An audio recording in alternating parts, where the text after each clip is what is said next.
Assalamualaikum warahmatullahi wabarakatuh. Kami mahasiswa Universitas Islam Negeri Raden Fatah Palembang, Fakultas Adab dan Humaniora, Prodi Ilmu Perpustakaan semester 2. Kami di sini yaitu kelompok 6 yang beranggotakan 4 orang. Saya Sindir Sari, Saya Riko Yahya. Kami di sini mengemban tugas mata kuliah peradaban Islam dan Melayu yang berjudul Islam dan Politik Melayu, Kesultanan Kerajaan Islam Melayu di kawasan Melayu. Selamat menyaksikan.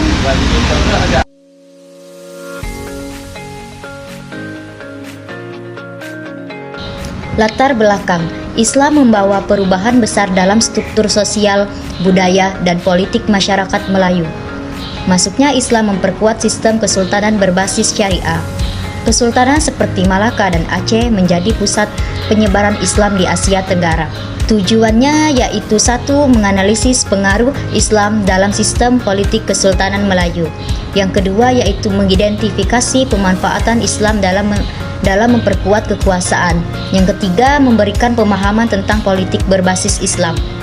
Metode penelitian yaitu pertama kualitatif, metode historis, yang kedua yaitu pendekatan sejarah, sosial, politik, budaya, ekonomi, dan teori politik Islam.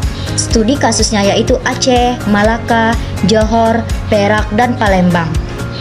Landasan teorinya yaitu pertama teori siasa syariah, yaitu mengatur pemerintahan berdasarkan syariat Islam demi kemaslahatan umat. Dua, teori khilafah dan wilayah, yaitu sistem kepemimpinan Islam pasca Nabi dipimpin oleh khalifah untuk menjaga agama dan negara. Tiga, teori hegemoni dan legitimasi agama, yaitu agama dijadikan dasar legitimasi kekuasaan untuk memperkuat otoritas politik. Keempat, yaitu peran ulama dalam politik, yaitu ulama berperan sebagai penasehat dan pengawal moral dalam jalannya pemerintahan Islam.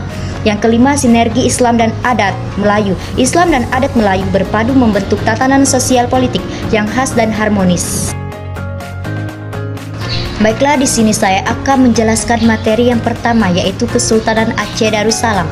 Kesultanan Aceh Darussalam adalah salah satu kerajaan Islam terbesar dan paling berpengaruh di Asia Tenggara pada abad ke-16 hingga ke-17.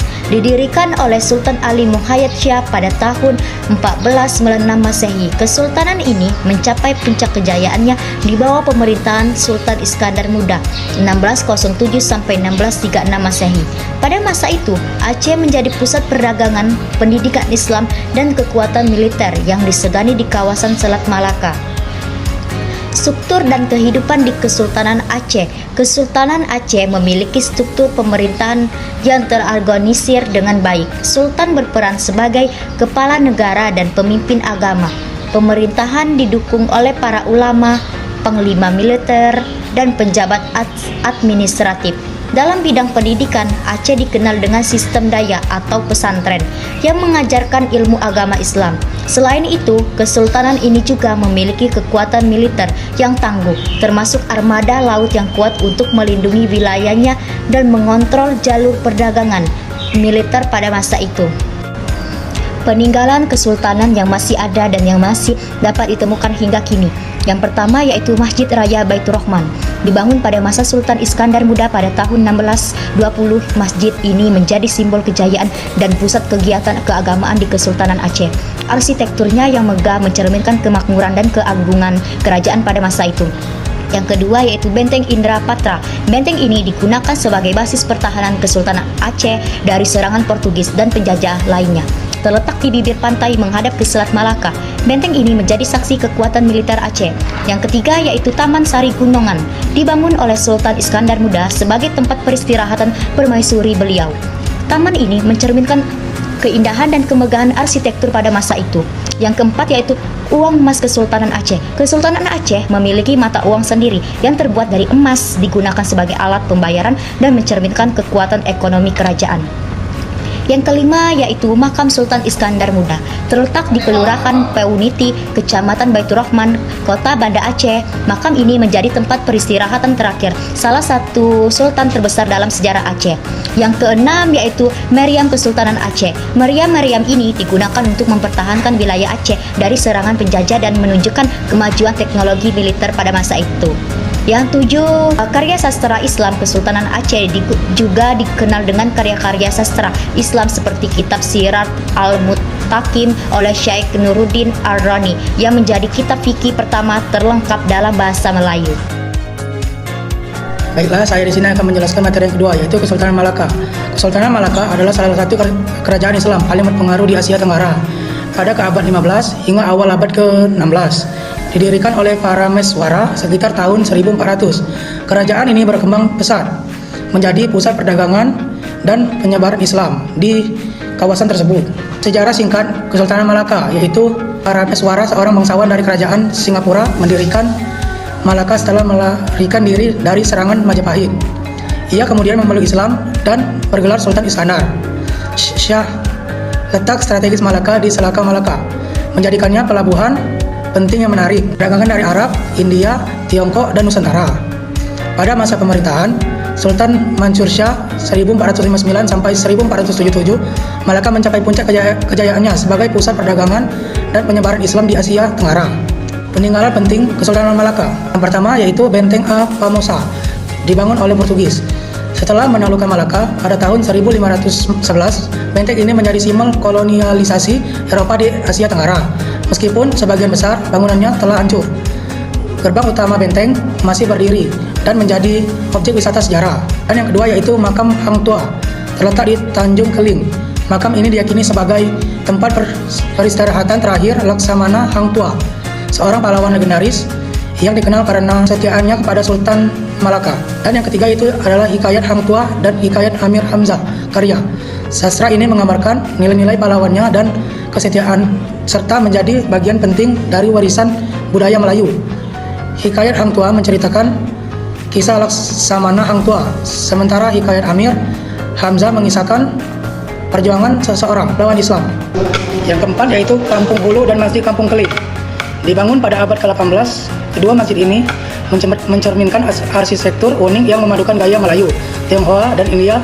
Masjid Kampung Hulu merupakan salah satu masjid tertua di Malaysia, sementara Masjid Kampung Keling dikenal dengan menara bergaya pagoda. Yang kelima yaitu Istana Kesultanan Malaka. Replika istana ini dibangun berdasarkan dan kini difungsikan sebagai museum yang menampilkan sejarah dan budaya Kesultanan Malaka. Wilayah kekuasaan Kesultanan Malaka. Pada masa kejayaannya, Kesultanan Malaka menguasai wilayah yang luas, mencakup sebagian besar Semenanjung Malaya, Kepulauan Riau, dan pesisir timur Sumatera. Peta di bawah ini menunjukkan wilayah kekuasaan Kesultanan pada abad ke-15.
Baiklah, di sini saya akan menjelaskan materi yang terakhir yaitu Kesultanan Palembang.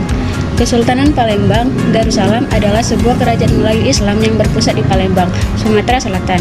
Kerajaan ini berdiri pada tahun 1659 dan dihapuskan oleh pemerintah kolonial Belanda pada tahun 1823. Adapun sejarah Palembang, sebelum berdirinya Kesultanan Palembang Darussalam, wilayah Palembang telah menjadi pusat kekuasaan penting sejak zaman Kerajaan Sriwijaya. Setelah keruntuhan Sriwijaya, Palembang sempat berada di bawah pengaruh kerajaan-kerajaan di Jawa, seperti Singasari dan Majapahit. Pada akhir abad ke-15, Palembang diperintah oleh Aryo Dila seperti keturunan Majapahit. Pada abad ke-16, Islam mulai menyebar di Palembang. Pada tahun 1659, Kimas Hindi, seorang tokoh lokal, berhasil memproklamasikan berdirinya Kesultanan Palembang Darussalam dengan gelar Sultan Abdurrahman. Di bawah kepemimpinannya, kesultanan ini berkembang menjadi pusat perdagangan yang penting di Sumatera. Kesultanan di Palembang mencapai puncak kejayaannya pada masa pemerintahan Sultan Mahmud Badaruddin II 1803 sampai 1821. Pada masa ini, Palembang menjadi pelabuhan yang ramai dikunjungi pedagang dari berbagai negara. Namun konflik dengan Belanda semakin meningkat sehingga akhirnya Belanda berhasil merebut Palembang dan menghapus keberadaannya kesultanan pada tahun 1823. Adapun peninggalan Kesultanan Palembang, yaitu yang pertama Masjid Agung Palembang. Masjid ini merupakan salah satu masjid tertua di Palembang dan menjadi simbol penting bagi masyarakat Palembang. Yang kedua, Benteng Kota Besar. Benteng ini dulunya merupakan pusat pemerintahan Kesultanan Palembang dan kini menjadi salah satu ikon kota Palembang. Yang ketiga yaitu Rumah Limas. Rumah tradisional Palembang ini memiliki arsitektur yang unik dan menjadi ciri khas budaya Palembang. Yang keempat, Kompleks Makam Kesultanan. Kompleks pemakaman ini menjadi tempat peristirahatan terakhir para sultan dan keluarga kerajaan Palembang. Kesultanan Palembang Darussalam merupakan bagian penting dari sejarah Sumatera Selatan dan Indonesia. Peninggalannya menjadi saksi bisu kejayaan masa lalu dan terus dilestarikan sebagai bagian dari warisan budaya bangsa. Itu saja tugas video dari kami akhiri. Wassalamualaikum warahmatullahi wabarakatuh.